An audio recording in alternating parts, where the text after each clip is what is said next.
Online age verification has been a problem without a great solution for years, but now with over half a dozen US states having enacted online age verification bills, and many more on the way, plus the EU planning to introduce its own age verification app this summer, it's time for us all to understand what's at stake.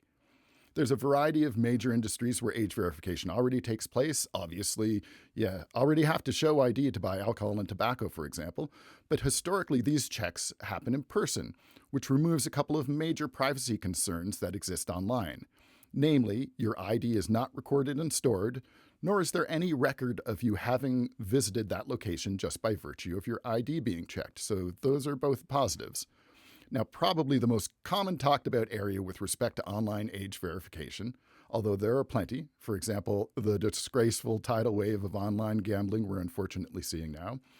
But the most commonly talked about area is likely adult content, which, like many other things we require ID to access, is indisputably harmful to young people. And it also presents a very clear case for why people are so reluctant to embrace online age verification. Most sensible people don't want an adult site to have a copy of their government ID, and most people don't want to risk other people knowing what adult sites they visit. So what are our options to determine someone's age online? Well, the method where you just check a box to assure the site that you're visiting that you're actually of age is just laughably useless. Not sure why that exists. I'm sure it's some kind of liability thing. But obviously people can just lie, so I'm not sure how that is even out there in the wild. But the one that most parallels the real-world ID check is uploading identification documents that are scanned to determine your age. But as we've already discussed, this can be a major privacy issue if those documents are stored by the verifying party.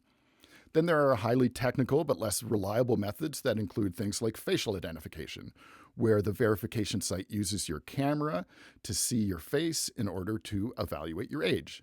Now, this can be done without your image being permanently saved, which is definitely a benefit, but the results can vary so much that it's also far from ideal. Now, in order to avoid having the issue with an adult or online gambling site directly accessing your data, there are many third-party services that will do online age checks, which still leaves your data vulnerable, but at least it's under the control of a company that likely takes digital security more seriously than many sites you'd be trying to access. Although obviously these companies themselves are very attractive targets for hackers because of that exact data.